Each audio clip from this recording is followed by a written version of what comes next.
Assalamualaikum warahmatullahi wabarakatuh. Kami dari kelompok 4 yang beranggotakan Kesha Aulia, Bella Manda Putri, Rizka Eka Putri, Zainuddin, dan yang terakhir Sri Sutriani. Kami dari mata kuliah Audit Sistem Informasi dengan dosen pengampu Bapak Angga Pratama, Eskom MMSI.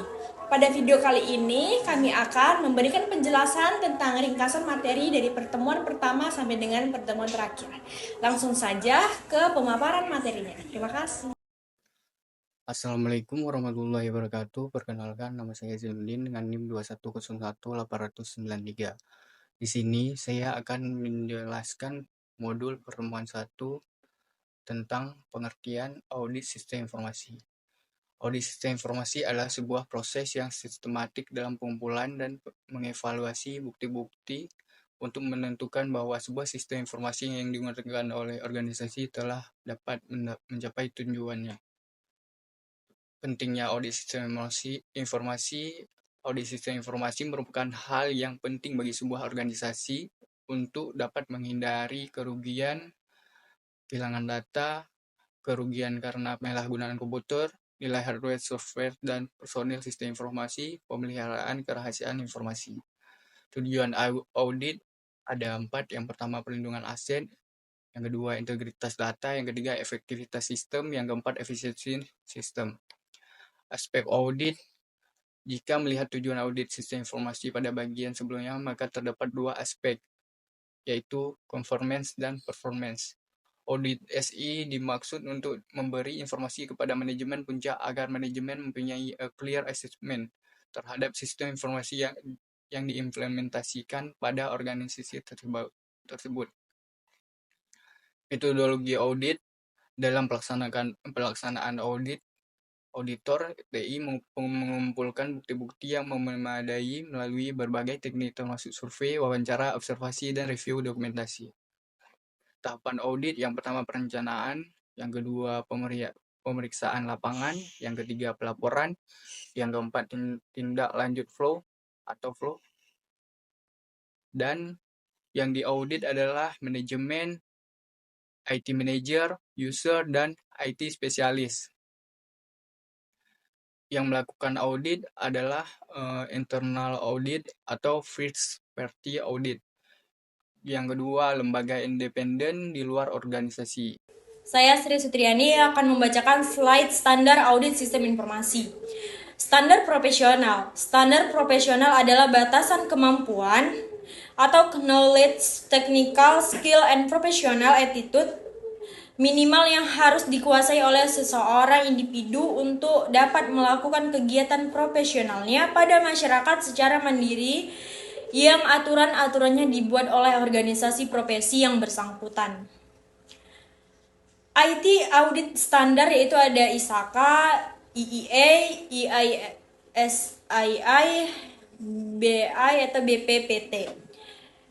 ISAKA is Auditing Standards. Auditor sistem informasi harus tunduk pada kode etika profesi dari ISAKA dalam melakukan tugas audit. Audit sistem informasi harus patuh pada penyelenggaraan profesi termasuk S3 Ethics and Professional observasi terhadap standar audit profesional yang dipakai dalam melakukan tugas. Standar audit. Auditor sistem informasi harus seorang profesional yang kompeten, memiliki keterampilan dan pengetahuan untuk melakukan tugas audit. Auditor sistem informasi harus mempertahankan kompetensi profesionalnya secara S4. Kompetensi profesional terus menerus dengan melanjutkan edukasi dan training. Baik, di sini saya akan menjelaskan tentang proses audit. Yang pertama ada perencanaan, yang kedua ada pengumpulan bukti audit, yang ketiga ada evaluasi bukti audit, yang keempat ada penyampaian hasil audit. Yang pertama perencanaan. Perencanaan audit dilakukan agar kegiatan audit berfokus pada area-area yang memiliki faktor-faktor resiko tertinggi. Berikut beberapa resiko yang harus diperhatikan. Yang pertama ada resiko yang terjadi dengan mempertimbangkan ketidakberadaan pengendalian. Contohnya, perusahaan dengan sistem online akan lebih beresiko dibandingkan dengan perusahaan yang dengan sistem manual. Yang kedua, ada resiko yang terjadi karena lemahnya pengendalian internal. Contohnya, perusahaan dengan internal kontrol yang lemah akan memiliki resiko pengendalian yang lebih tinggi dibandingkan dengan perusahaan yang memiliki internal kontrol yang kuat. Yang ketiga, ada resiko yang timbul karena auditor gagal mendeteksi kesalahan berdasarkan program audit yang telah dibuatnya. Yang kedua, mengumpulkan bukti audit. Bukti audit ini meliputi proses-proses, yaitu yang pertama ada observasi atau pengamatan atas kegiatan yang akan diaudit. Yang kedua, ada review atas dokumentasi. Yang ketiga, ada diskusi dengan audit mengenai aktivitas mereka dan bagaimana melaksanakan prosedur tertentu. Yang keempat, ada mengumpulkan data mengenai sistem terkait. Yang kelima, ada pemeriksaan fisik atas kondisi aset berwujud seperti perlengkapan, persediaan, atau kas. Yang keenam, melakukan perhitungan ulang atas suatu catatan dan laporan. Yang ketujuh, melakukan konfirmasi dengan pihak ketiga untuk membuktikan kebenaran atas suatu catatan atau laporan. Yang kedelapan, pemeriksaan kesesuaian suatu transaksi atau perhitungan dengan dokumen pendukungnya. Yang kesembilan, melakukan perbandingan dan tren antara suatu catatan atau informasi dengan catatan yang sama pada periode sebelumnya atau pada lokasi yang lainnya. Yang ketiga, evaluasi bukti audit. Evaluasi bukti audit ini meliputi yang pertama ada auditor mengevaluasi bukti audit dengan tujuan untuk memutuskan apakah bukti-bukti tersebut mendukung kesimpulan audit atau tidak. Yang kedua, apabila bukti audit dirasa kurang mendukung, maka auditor akan merencanakan dan menjalankan prosedur tambahan sampai bukti yang cukup dapat dikumpulkan untuk membuat kesimpulan audit. Yang keempat, mengkomunikasikan hasil audit. Auditor mempersiapkan laporan tertulis yang berisi ringkasan meliputi penemuan hasil audit, rekomendasi audit, referensi bukti pendukung dalam working paper, dan penetapan tanggal remediasi.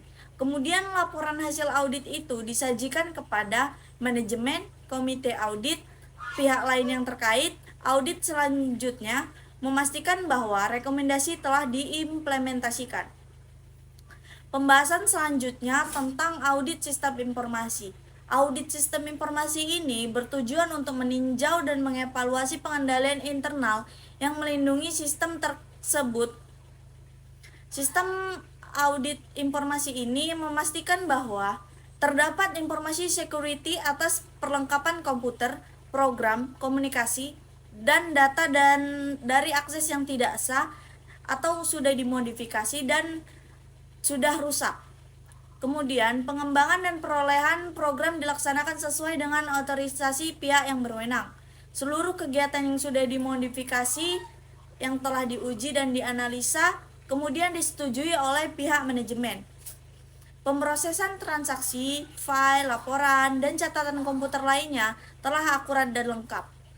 Kemudian identifikasi source data yang tidak akurat dan tidak memiliki otorisasi dan ditangani sesuai dengan kebijakan manajerial yang telah ditetapkan.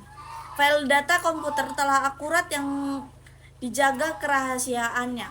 Alat bantu auditor ini bermacam-macam. Contohnya ada Auditab, Audipack 2, Pan Audit Plus Idea, Prime Software, APG atau audit program generator dan lain sebagainya.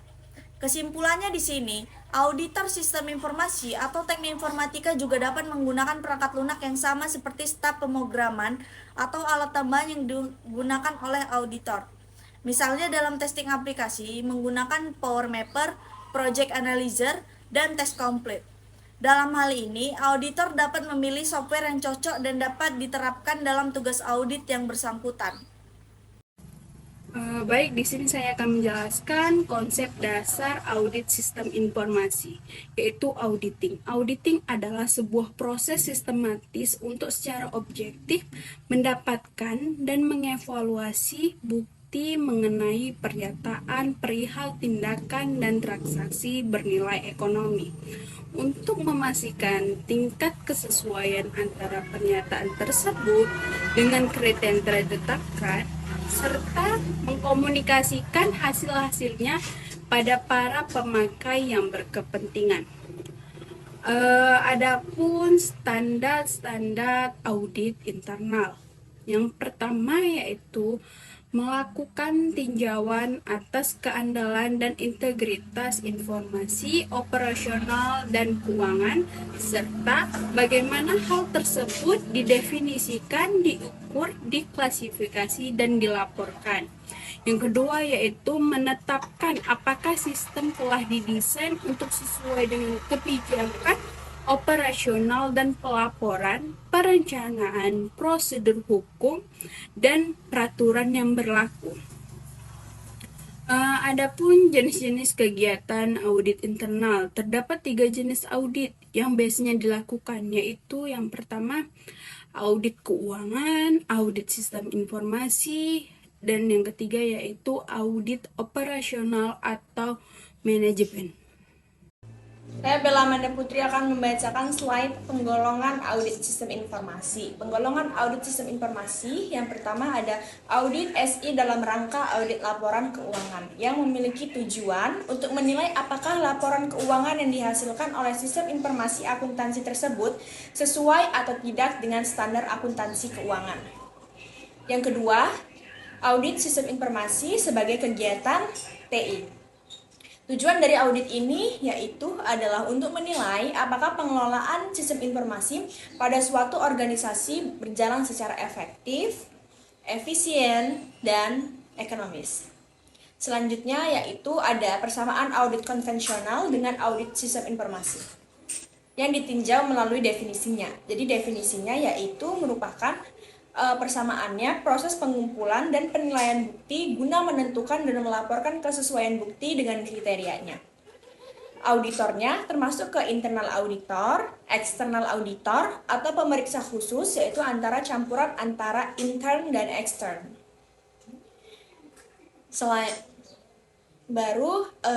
Selanjutnya yaitu kita masuk ke perbedaan audit konvensional dengan audit sistem informasi yang masing-masingnya ditinjau dari pengertiannya, yaitu dalam audit konvensional manfaat penilaiannya terhadap pengendalian adalah untuk memenuhi norma pelaksanaan, norma pemeriksaan, dan merencanakan pemeriksaan serta untuk menentukan sifat dan banyaknya waktu yang diperlukan untuk melakukan pemeriksaan tersebut serta luasnya dari prosedur pemeriksaan dalam pengujian substantif. Selanjutnya, perbedaannya sering terjadinya kurang adanya pemisahan tugas dalam lingkungan sistem informasi. Alasan yang biasa digunakan adalah sedikitnya personel dalam organisasi tersebut.